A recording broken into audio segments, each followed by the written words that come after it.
Makanya kata Ali bin Abi Thalib radhiyallahu taala anhu, "Akhwafu ma akhafu alaikum minal itsnatain. Tulul amal wa tibaul hawa." Sesungguhnya yang paling aku takutkan dan mengkhawatirkan kepada kalian dua perkara. Yang pertama, panjangnya angan-angan kalian kepada dunia ini. Yang kedua, dengan kalian mengikuti hawa nafsu kalian. Adapun panjangnya angan-angan kalian kepada dunia ini akan melupakan kalian dengan kampung akhirat. Adapun dengan kalian mengikuti hawa nafsu, maka itu akan menghalangi kalian dari kebenaran. Orang Yahudi dan orang-orang Nasara tahu tidak kalau seandainya Rasulullah adalah Rasul yang paling benar? Allah menceritakan dalam Al-Quranul Karim, ya'rifunahu kama ya'rifuna abna'ahum. Mereka mengenal Muhammad seperti mereka mengenal anak-anak mereka sendiri. Tahu persis mereka bahwasanya Rasulullah SAW adalah Rasul yang hak. Tidak ada tersembunyi sedikit pun dari kalangan orang-orang ahlul kitab kecuali hawa nafsu yang ada di hati mereka. Hawa nafsu itu banyak bentuk. Bisa hawa nafsu dikarenakan terlalu fanatisme kepada kesukuan.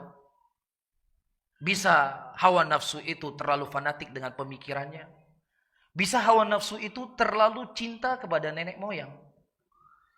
Itu semua hawa nafsu dan itu semua penghalang-penghalang manusia dari hidayah. Jadi bukan hidayahnya tidak jelas. Bukan petunjuk yang tidak jelas. Abu Thalib, kurang apa Abu Thalib? Setiap ada orang masuk Islam dia senang. Setiap ada orang yang membenci Nabi dia juga benci. Marah dia.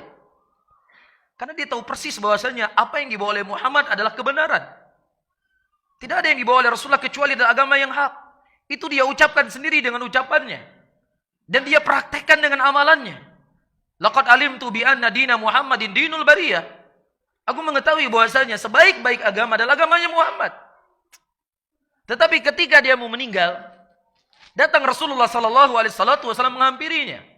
Ya ammi kul kalimatan uhajja bika indallah. Wahai pamanku, sebutkanlah sebuah kalimat, aku akan membelamu nanti di hadapan Allah. Itu kalimat apa? La ilaha illallah. Tapi kemudian ada Abu Lahab, ada Abu Jahal di situ. Atarghabu an millati Abdul Muttalib? Apakah engkau benci dengan agama nenek moyangmu Abu Talib? Rasulullah ulang lagi, ya ammi kul kalimatan uhajja bika indallah. Wahai pamanku, ucapkanlah sebuah kalimat yang aku akan membelamu nanti di hadapan Allah. Secara kalau kita melihat faktor-faktor Abu Talib menerima Islam itu kan sangat banyak. Pertama, dia sakit. Orang kalau sakit kan hatinya lembut kan? Mudah untuk diberikan nasihat. Kedua, terlebih yang menasehatinya adalah orang yang paling beliau cintai. Keponakan beliau, Rasulullah sallallahu alaihi wasallam, yang beliau bela setiap hari, setiap saat. Orang yang sangat beliau cintai, yang menasihati beliau. Kemudian yang dinasihati juga, yang dinasihati sesuatu yang dia yakin itu benar. Apa itu? Islam. Tapi ada satu faktor X. Apa faktor X-nya? Itulah hawa nafsu. Hawa nafsu apa? Nggak enak sama teman. Nggak enakan. Apa kalau bahasa Jakartanya? Kalau bahasa Aceh, hana mangan. Apa kalau bahasa sini? Nggak enak. Oh, sungkan. Itu bukan bahasa Jawa, sungkan. Al-muhim, ini faktor X. Ini kan hawa nafsu namanya. Ketika seseorang tidak tunduk kepada dalil, tidak tunduk kepada Al-Quran, tidak tunduk kepada sunnah, berarti dia mengikuti apa? Hawa nafsu. Karena satu faktor X, fa'aba. Enggan untuk mengucapkan kalimat tauhid. Sehingga dia mati di atas kekufuran dan masuk ke dalam neraka. Ya, selama-lamanya. Jadi hati-hati. Ya, bukan tidak terangnya agama ini, tapi kotornya hati kita. Sehingga sulit bagi kita untuk menerima kebenaran. Oleh karena itu, ayyuhal hadirun wal hadirat, tanamkanlah kejujuran dalam hati kita. Dan itu bisa mengena siapa saja. Sekarang kita pelihara jenggot, mohon maaf. Kenapa kita mudah pelihara jenggot? Karena nggak mengganggu pekerjaan saya. Karena nggak mengganggu keinginan saya. Karena nggak merusak dunia saya. Ya, saya pakai celana di atas mata kaki. Ya, yang perempuan pakai jilbab besar-besar. Tapi nanti ada masalah-masalah yang kemudian itu bisa merusak agama kita, merusak dunia kita, mengganggu penghasilan kita, mengganggu hobi kita. Apakah kita siap untuk menerimanya? Atau kita mengatakan ini kan khilaf ulama. Ada khilaf masalah ini, akhi. Bukan sepakat ini. Nah, ini namanya hawa nafsu. Apa namanya? Hawa nafsu. Bisa difahami? Yang menilai kita Allah, bukan manusia. Manusia mungkin akan terkagum dengan kita, dengan hebatnya kita memberikan argumentasi. Tetapi yang menilai kita adalah Allah Rabbul Alamin. Ya'lamu sirrakum wa jahrakum wa ya'lamu ma taksibun. Mengetahui apa yang nampak darimu, apa yang tidak nampak darimu, dan mengetahui apa yang kamu lakukan.